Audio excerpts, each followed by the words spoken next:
Hello everyone, let's start back with another Raiders video. In this video, I'm giving my game preview for the Raiders-Chiefs regular season game, so let's get into it. So, the Raiders are 1-3, the Chiefs are 3-1. The Chiefs are a very good team right now, so, I am very worried about this game.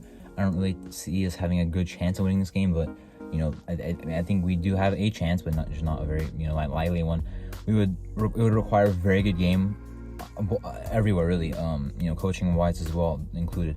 Now, the biggest thing I think is time of possession, having the ball, keeping it away from the Chiefs.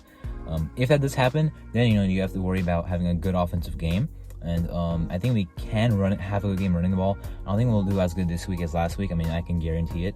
However, even though the Chiefs have a good run defense, the Broncos also had a good run defense when we entered that game against them, and still dominated. Now it's our passing, even though we have the weapons, even though we have Hunter Renfrow back. All that's great on paper, but we have not been a good passing team this season. I pretty much guarantee at least one Derek Carr interception. And then, their defense is not amazing, but Steve Spagnuolo has, had a pretty good career against the Raiders besides about 2 games, in which we did good passing the ball in 2020. One of them was a win in Arrowhead in week 5. We have a better chance of winning the game. If we go into a running game against the Chiefs. If it's a passing game, I'll be worried because I think that even Juju is questionable. I'm not sure if he's going to play. I think he is going to play. I just saw the inactive list, so he will play. He's not on the list. And then I think the Chiefs passing game will be good. I don't think ours will be very good.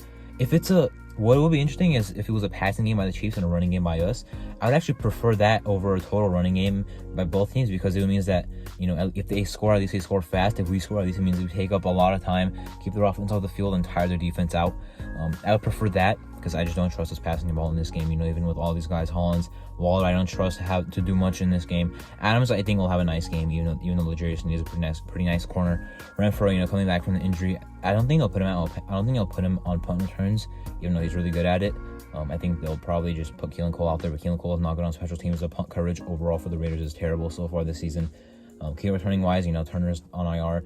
Bolden had a nice key return last week, and then Amir Abdullah had a key return last week, not very good either.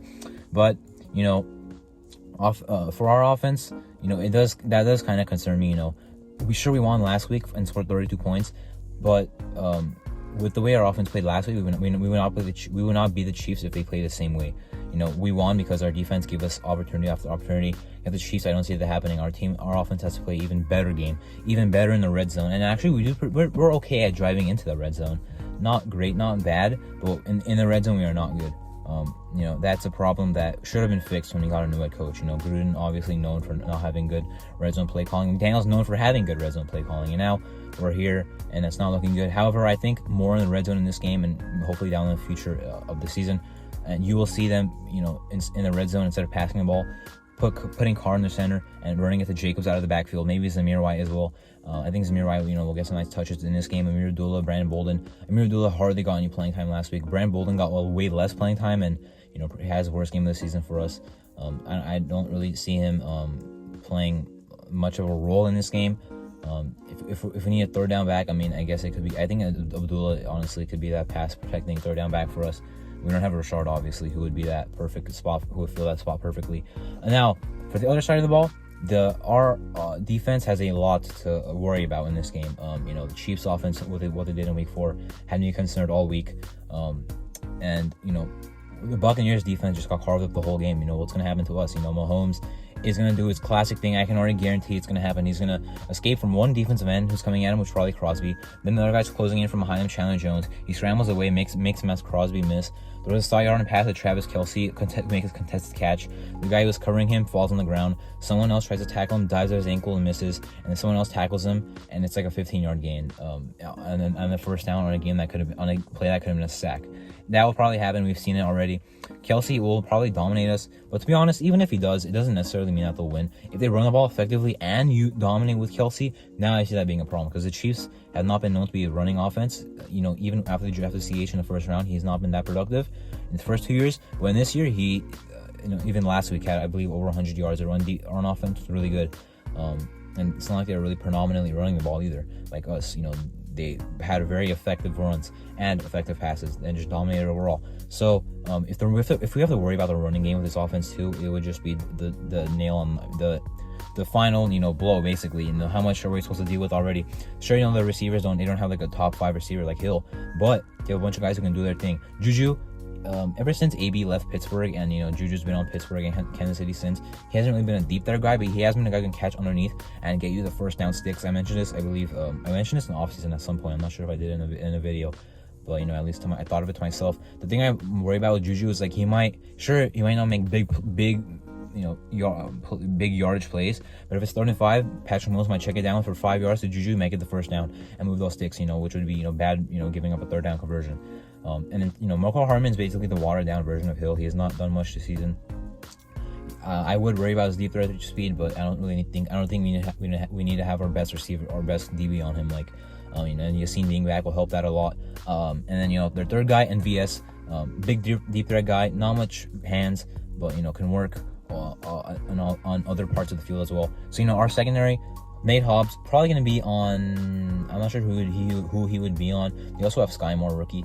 I'm not sure who he would be on. I heard a lot of people mentioning Kelsey, but that's not going to happen. Don't even think about it. We need him covering receivers out here. And even though he's a good coverage corner, Kelsey's a tight end. Hobbs is great, but he does not have the height to keep up with Kelsey. He has the speed, but not the height. Obviously, which is not his fault. He's a corner. He can't control height anyway, but he's a corner. He has nice corner height, but corners. I don't know if there's any corner in the league that can cover a tight end. You know what I'm saying? So and then Meek will probably play a lot. Sam Webb is gonna play in this game, but I'm not sure how much. Jalen Goodrew activated to the active roster for this game. I don't want to see him out there at all. Anthony Averett not back yet. So I don't think we'll have a huge problem with the receivers, but they will make some plays, I think. But I think, mainly CH and Kelsey are the guys that will, produce for them. Their offensive line is really good. However, they are missing Trey Smith at right guard. Now, even though that's, who, by the way, I don't know how he fell to that late in the, draft last year. He should not have fell out far. The Chiefs just snagged him, and, now he's a great player. Regardless, even though they're missing a really good right guard, our defensive tackles have not been good. In fact, Hankins is inactive for some reason. I guess that reason is because they want to try out Neil Farrell Jr., who is active for his first NFL game. Matthew Butler is inactive, played the last 2 games. Sean Bauer is inactive, played some games, did not play some games. I know he didn't play week 1, played week 2. But you'll probably see that NASCAR package of, Kuntz and Farrell playing some defensive tackle, but even with them having a guard out, I just don't see our defensive tackles taking advantage of that missing piece for them, because their defensive tackles have not been that good this season. Bilal Nichols is supposed to be at best a solid run pass rushing option, but he has not really done that. Billings has been all right, honestly, though. I will say that. I'm not sure why Hankins has not been getting that much play time. In his play time, he hasn't been that productive, but has not been bad on film either. So Chandler Jones, I do think I don't really expect much from him in this game. I think he'll be going up against Orlando Brown Jr., who's a good tackle, a left tackle. Jones, I expect to make some plays because he's a big signing for us, but with the way the season has been going for him, I don't see him having much production in this game. Max Crosby, of course, you expect him to have great production. He should. He's the guy I'm relying on to at least get pressure. Will he finish on Mahomes? We will see, because he's going to escape the pocket, Mahomes. So Crosby, I rely to at least be good in run defense, get after the QB, at least affect some throws, if not bring Mahomes down once, maybe twice, if we're lucky. But I don't expect much, at least sacks in this game. If we get 2, I'll be happy. If we get pass rush, though, consistently, if Chandler Jones is winning, Max Crosby, obviously, we need to have winning. And then, Bilal Nichols just needs to do something. Neil Farrell Jr., if he provides any spark at all, that would be great. It's his first game. There's also the possibility that McDaniels can get fired if we lose. But it's like, are you really going to... sure, we'd be 1-4 into the bye week, but a loss against Kansas City, it's not like... I'd say you're fired right after this loss. Like, it's Kansas City, but it was also his fault. We started out 0-3, so but maybe he won't get fired if we lose. If we win, he'll definitely be our head coach into the bye week. If we win, we'll be a very good, happy 2-3 team heading into the bye week. Like, it doesn't even matter if we're 2-3. We'd be feeling like super. We probably, if we win, we'd probably be beating Super Bowl contenders right here in the Chiefs. I think they are Super Bowl contenders. Now, if we win, that should be a huge statement. First of all, the big thing is if we win, we would have the best divisional record in this division at 2-1. We would still be 3rd place because we would have the tiebreaker over the Broncos. We would be 2-3. They would be 2-3, but we would have the best divisional record in this division. Now, if we lose, we're last, and even though I think the Broncos are worse than us with the way they've been playing, we would still only have 1 win on the season. Multiple winnable games that we didn't win. This game isn't really winnable, but it has to be now because of our record, and so now we have to do everything to win. I do trust that they got a really good week of practice, good week of game planning. I'm excited to see what happens in this game. I'm making this video right before the game. I probably missed out some of my points I had during the week just thinking about it in my mind. But anyway, that was my game preview for the Raiders Chiefs regular season game on Monday Night Football. I'm Arthur. Thank you for watching.